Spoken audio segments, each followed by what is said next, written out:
Hey everyone, it's Erin here. So, I have a topic today that happened to me today.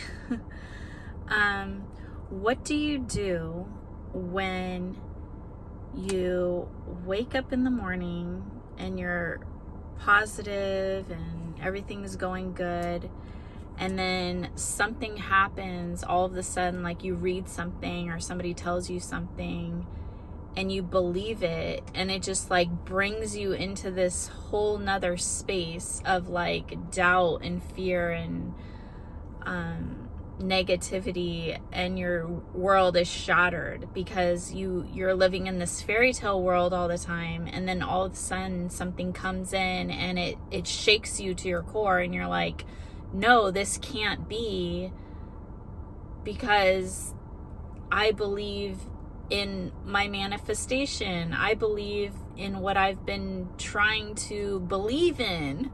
So it kind of like shatters you for a second, or minutes, however long. But that happened to me today, and what you can do is just tell yourself, because if you don't have any concrete proof, what is the proof that it's true? If you don't really know, it could not be true. So you don't have to have your world shaken up, because technically it's not true until you actually see proof of it being true, right? So it kind of gives you a break. And if you just tell yourself, okay, I'm going to continue to believe that didn't happen, and that my manifestation is going to happen. I'm going to fight for it, and I'm going to put out any negativity out of my head, because the only reason that I'm feeling bad is because I changed my thoughts. That's the only reason why I'm feeling bad, because 2 minutes ago I was feeling great and wonderful. When I got that news, I felt horrible because it crushed my dreams. So I guess in your subconscious, you kind of know, like, okay, that could be true. So maybe if that thing did become true, it wouldn't hurt as bad, because you're believing in your dreams. You're believing in your manifestation and what you truly want out of life. So I instantly changed my thought, and I said, the only reason I was feeling bad is because I was thinking this thing. So I'm not going to think that thing anymore, and I'm going to feel good. I'm going to raise my vibration. I'm not going to allow that thing to ruin my manifestation. I'm not going to allow it to creep into my mind and tarnish what I've been working so hard for. I'm not going to do it. I'm going to fight until the end. I'm going to keep on fighting for what I believe in. And maybe it was a test. And that's what I felt like. Right when I said that to myself, I felt like, okay, that probably was a test, because it was about a relationship with a person. And I felt like, okay, if they weren't being faithful to me, that would crush my world, because everything that I do is for this person to be in my life with me. And if they're not in my life with me, what am I going to do? My dreams have been clinging on to this one person, because I felt like if I didn't have them, then nothing else mattered. Like, I didn't care what happened in my life if this person wasn't with me. And that in itself is wrong. And I know that. But I didn't even realize that I still was holding on so tightly to that, because I felt like I let it go. I felt like it didn't matter as much to me. I thought I worked through all of that. But obviously I didn't. And so it was like a test for me, and it was a test of my trust. Do I trust this person? You know? And in the future, if we were together and I found out some news like that, it would crush me.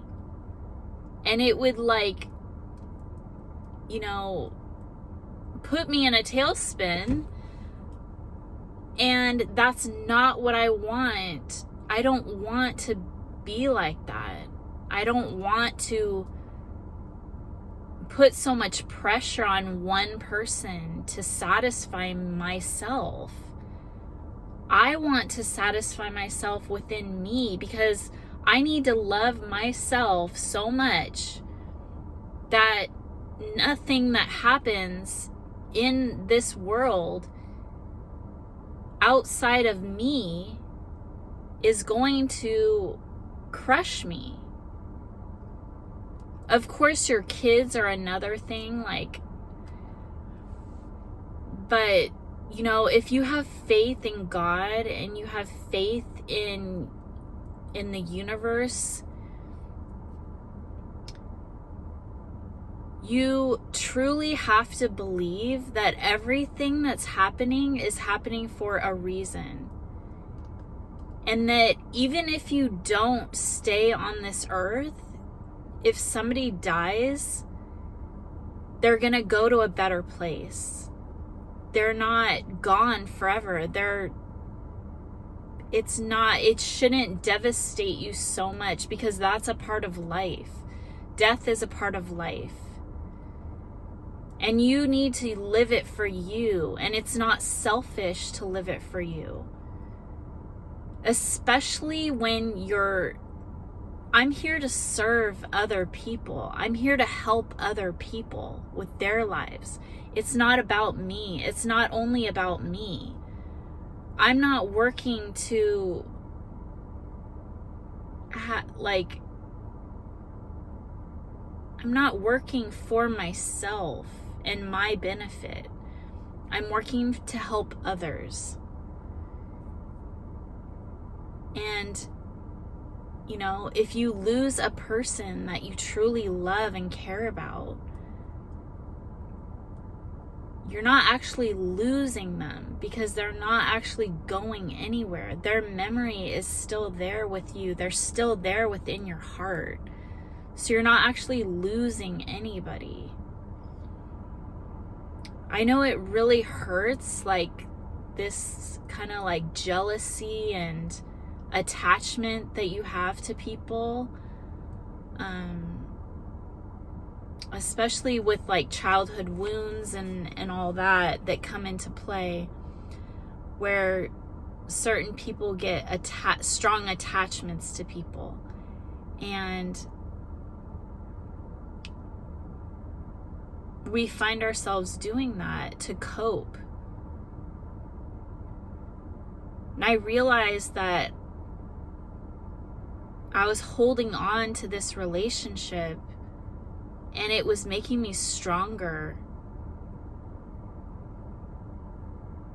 Just the idea of the relationship pushed me to do this business. It pushed me to manifest things and dreams that I wouldn't have done by myself. Truthfully, I'm not strong. I'm not confident. I'm not like this perfect person. The one thing that I always wanted in my life was true love. That's the one thing. And that's my motivation in life.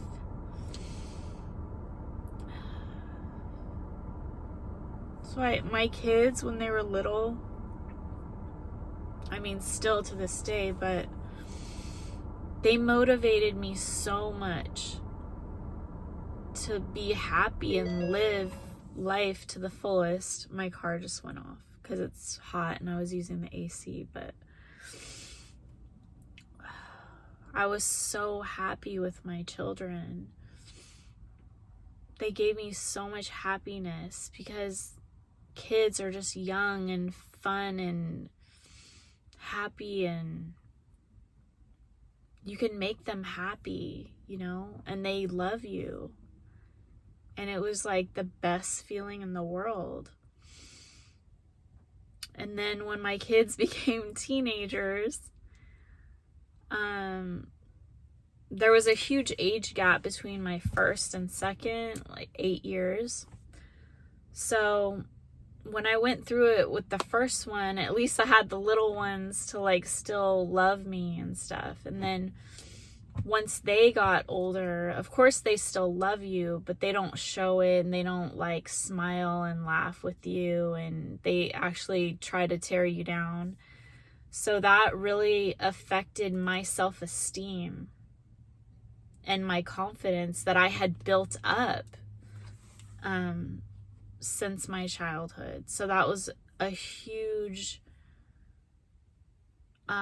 difficulty, because not only did I have teenagers tearing me down, but I had my oldest one going off to college at 17, 8 hours drive away. So it's not like I could go there and visit her. And she didn't even want me either, because she was so focused on her schoolwork that she didn't even want to talk to me or deal with me. So it was extremely difficult because I was alone. Even though there was, you know, my kids were at home with me, I just felt so alone. And realizing just now, that's the reason why I was so attached to this person. I just realized that right now. Because the timing of it all, he came in right at the time. And I remember crying and telling him what was happening, and him wiping my tear. I felt so comfortable with him. And I felt like he truly loved me.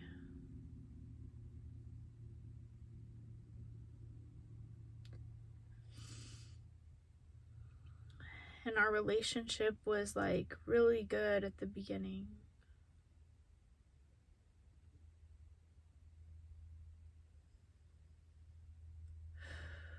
But I have a lot of guilt because I pushed him away.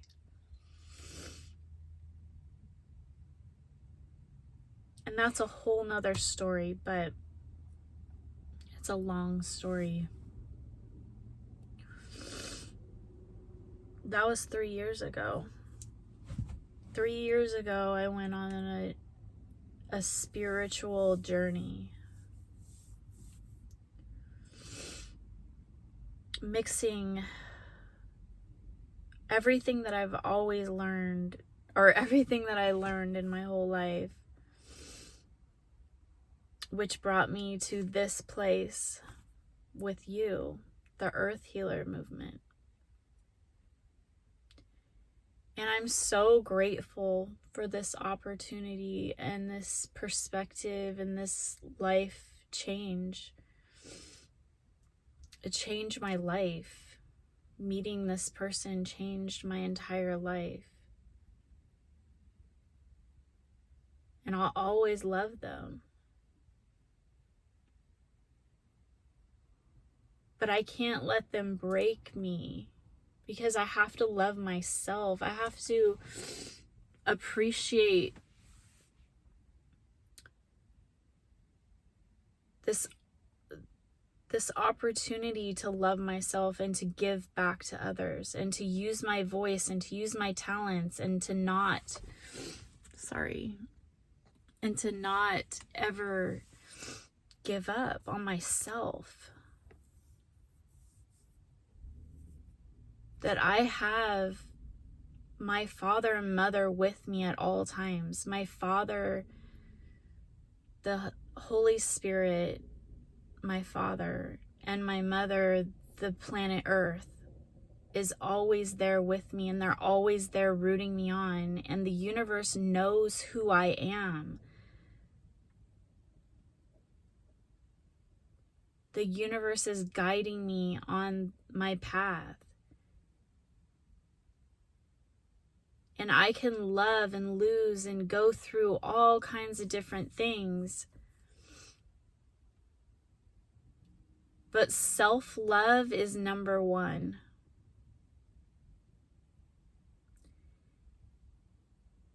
Self-love is your first priority. You can't put anybody above yourself. Just like they say, if you can't help yourself, how can you help others?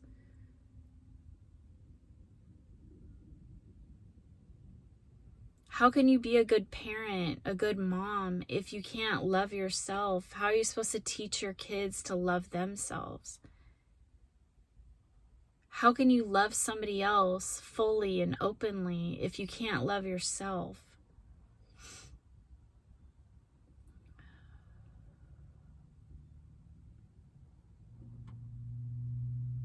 If the thought of losing one person just destroys you and crumbles you when they're not even your children, that is something that you need to look into deep inside and figure out why.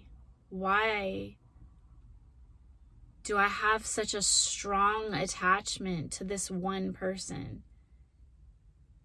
When that one person isn't giving their all to you like you have. Are they meeting you in the middle? Are you equals? Are you balanced?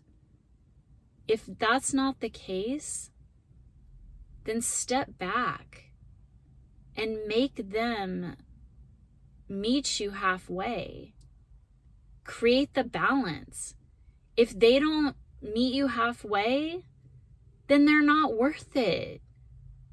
Why would you care about a person that won't love you the same as you love them? That's making you feel worthless. Why would you do that? I've done it too, so many times. And you say to yourself, well, it's because I love really hard. That's when we need to tell ourselves we need to love ourselves really hard. Because if we don't love ourselves really hard, other people aren't going to love us really hard. How would you like somebody loving you super hard when you're not loving them? It repels you back. So you need to meet in the middle. I love my kids so much that they repelled me away.